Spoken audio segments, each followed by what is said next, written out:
I have been feeling, as soon as Mitzi hears me talk, she wants to be a part of it. Hello, come on the screen and be a part of it because you need to be acknowledged. There you go. This is Mitzi.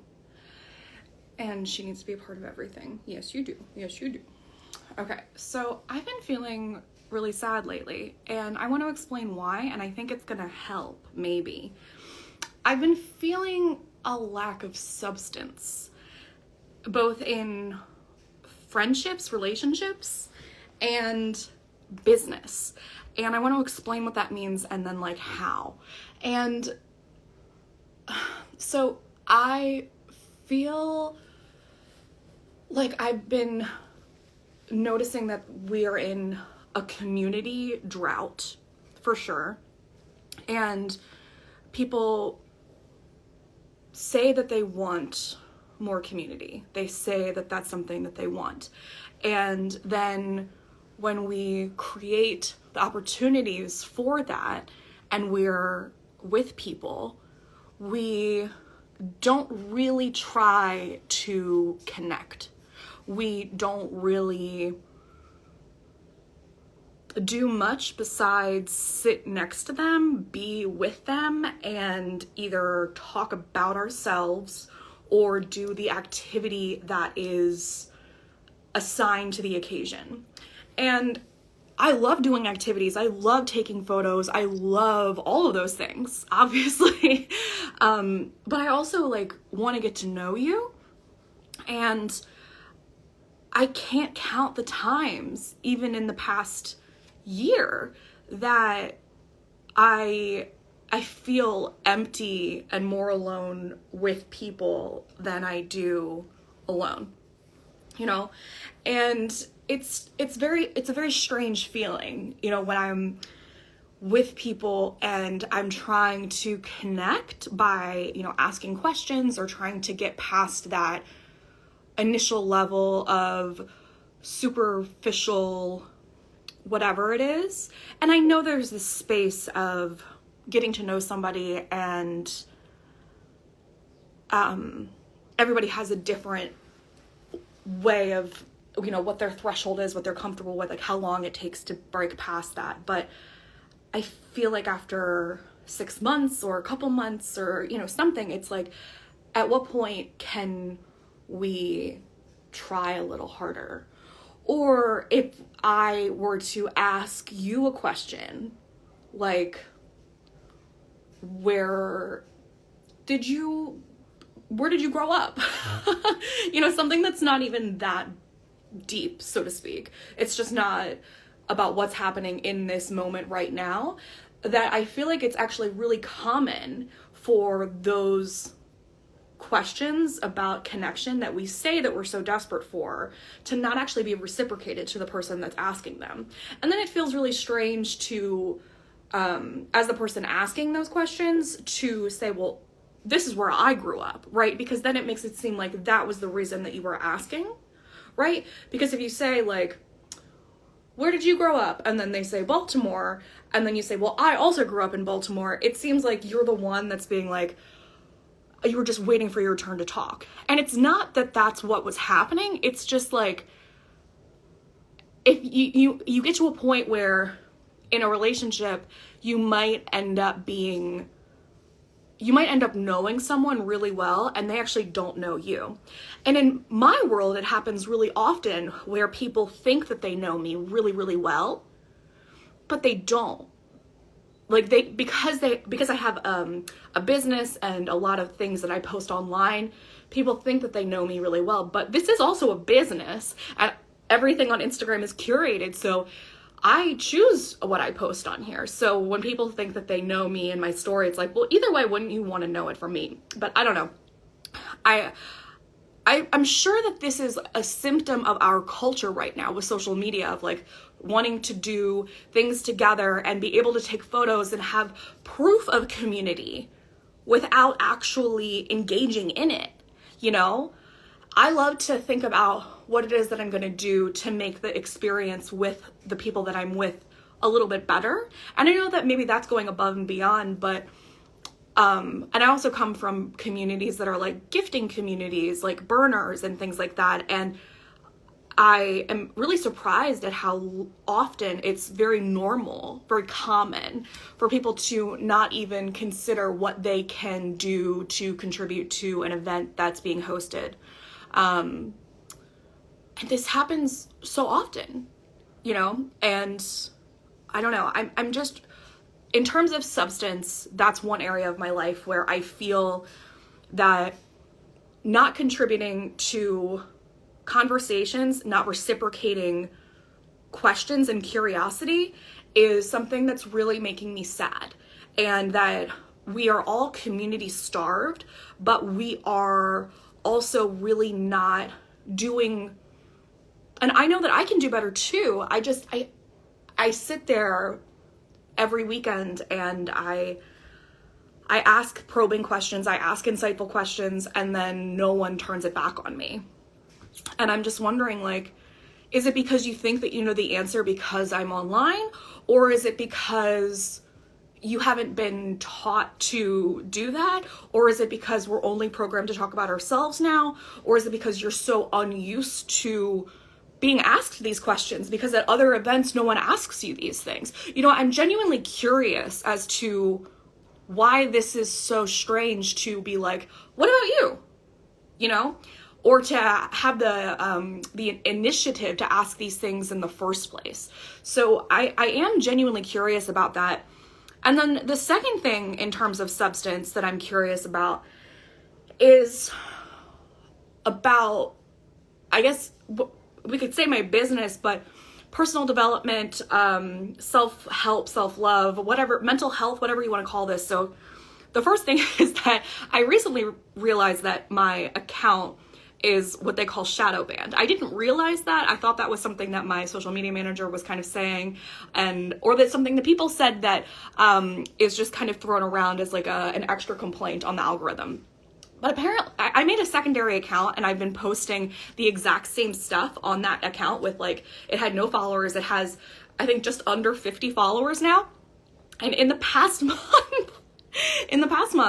it has had half the engagement that my account with 10,000 followers has had. So with less than 50 followers, it's had 50% of the engagement that 10,000 followers has had. So that is literal proof that I'm not just getting, I mean, everybody has like 10% of their followers seeing their stuff, but I am getting like less than 1%. That's pretty crazy, right? That's pretty crazy. So that was like my evidence of, like, you know, scientific A/B study. It was a literal A/B situation of like having nobody. And so then that's very, very frustrating for sure. But then my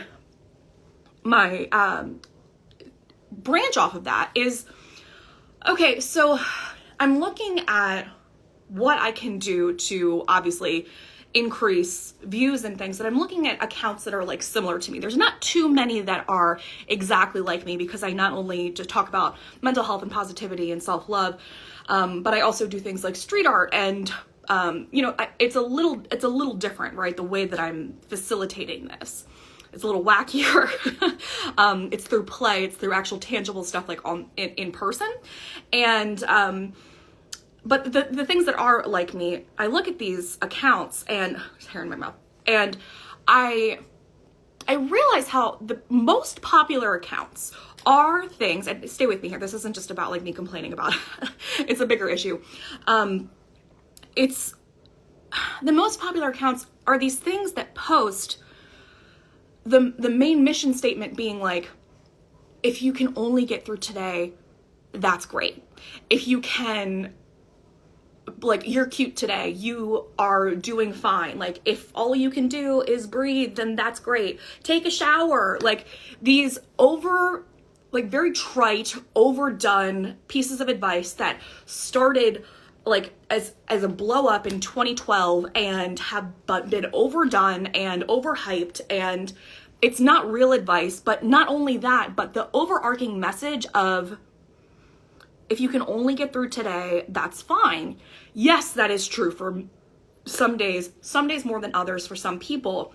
But my message overall is not just that I want you to be able to get through it and endure it. I want you to be able to enjoy it. And I think that I'm realizing that that's not the main mission statement for a lot of people. It's actually that people want to not, I don't want to say that people don't want to try, but this message is enabling people. This message is, if people are telling you over and over and over again that you don't have to do anything except exist and endure, then they don't believe in you.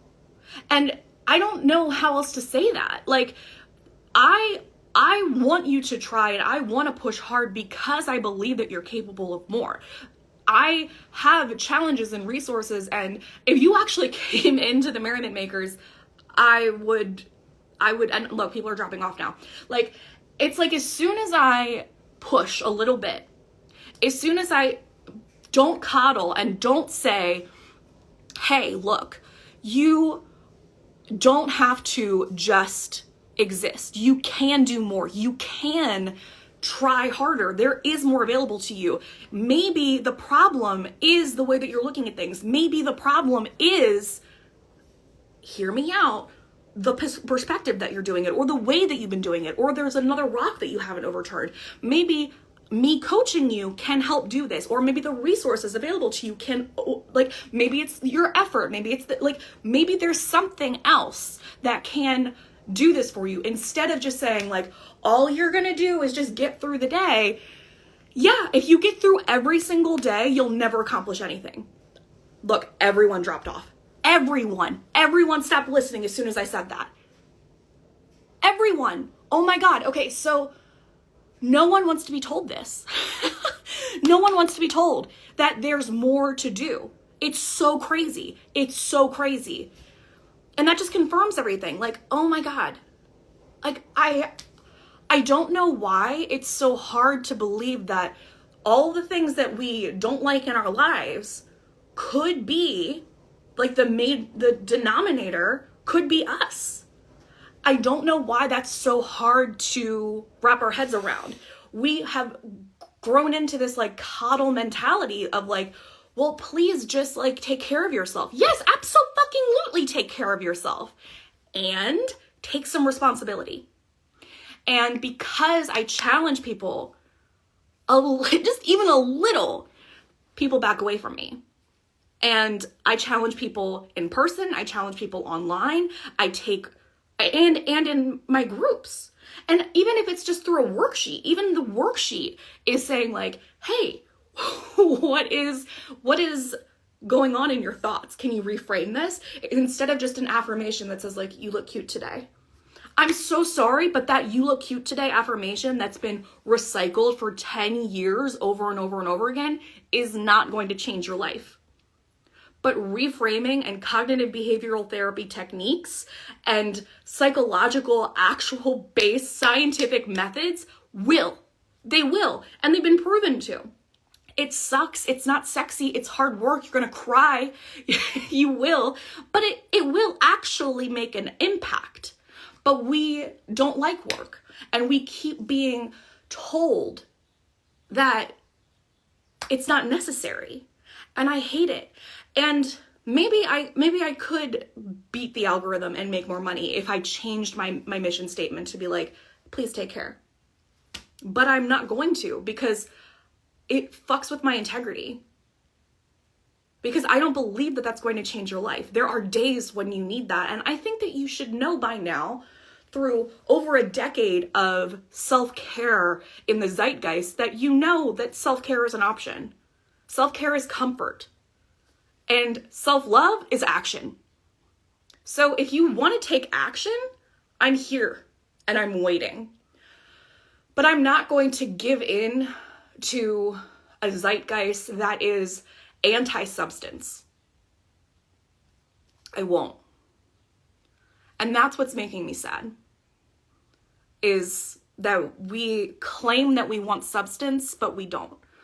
We say that we're in an information age, but we're not. We're not taking advantage of it. We're in an entertainment age. If you want connection, ask people questions. Listen. Be a part of your community. Actually care. And not just theoretically, but tangibly. If you want to change your life, don't just say it. do something about it. And know that maybe something that you're doing is a part of it. It doesn't mean that you're a bad person. It means that there's a slight tweak that needs to happen. Everything that I have needed to do in my life that's made a radical difference has been because Taylor Swift was the problem. You know, not that Taylor Swift was the problem in my life, like I'm just quoting the song. I think it's a real testament that it was at the height of the watchers, even though it's just a Thursday morning and we only had a few watchers, but like as soon as I started taking started saying take responsibility, it went to 0. And that's exactly how I feel. But when I make these posts that are just little affirmations, that's what gets the most likes. People want lists, people want listicles, people want affirmations because they feel like it's like it's a spiritual tote bag. That's not what I want to do. I want to actually help you because I believe you're a good person and I believe that you can help or that you can make a change, that you can live the best life that you possibly can. And there's not much time to do it in. So that's why I feel sad. I feel like there's a lack of substance in the periphery. Let me know what you think. Do you feel like there's a lack of substance in your life, in your friendships, in your relationships, on your social media, in your own life? Do you feel like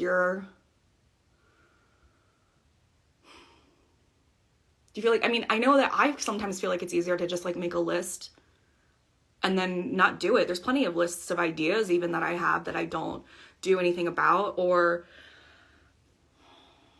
I don't know. Sometimes I think it's a way to feel like we're in control without doing anything.